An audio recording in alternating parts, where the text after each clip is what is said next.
গত ৩ দিন থেকে মৃদু শৈত্যপ্রবাহ বইছে হিমালয়ের পাদদেশের জেলা নীলফামারীতে। মৃদু শৈত্যপ্রবাহের সাথে পাল্লা দিয়ে হিমশীতল বাতাসে স্থবির জনজীবন। এতে চরম বিপাকে পড়েছে নিম্ন আয়ের মানুষ।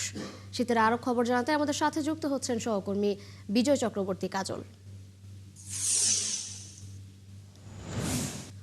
কাজল, আজ কেমন শীত অনুভূত হচ্ছে সেখানে এবং হাসপাতালগুলোতে শীতজনিত রোগীর চাপ কেমন দেখতে পাচ্ছেন, সর্বশেষ তথ্য জানাবেন।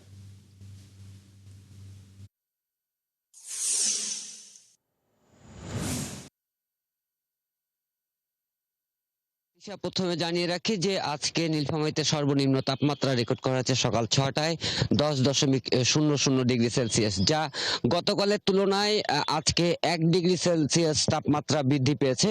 এই মুহূর্তে যদিও মৃদু শৈত্যপ্রবাহ প্রবাহিত হচ্ছে না, তবে যে হিমশীতল বাতাস এবং আপনার ঘন কুয়াশার কারণে আপনার জনজীবন বলা চলে একেবারে স্থবির হয়ে পড়েছে।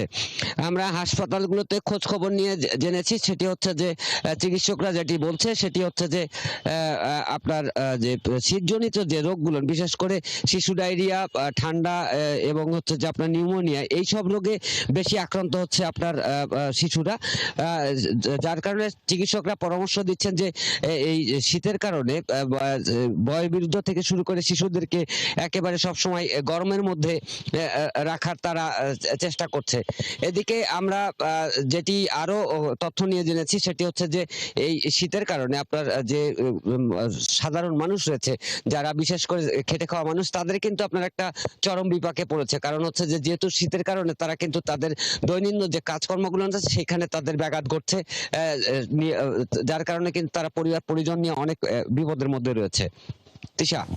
কাজল, ধন্যবাদ আপনাকে যুক্ত হওয়ার জন্য। দর্শক, নীলফামারী থেকে শীতের খবরাখবর নিয়ে যুক্ত ছিলেন আমাদের সহকর্মী বিজয় চক্রবর্তী কাজল।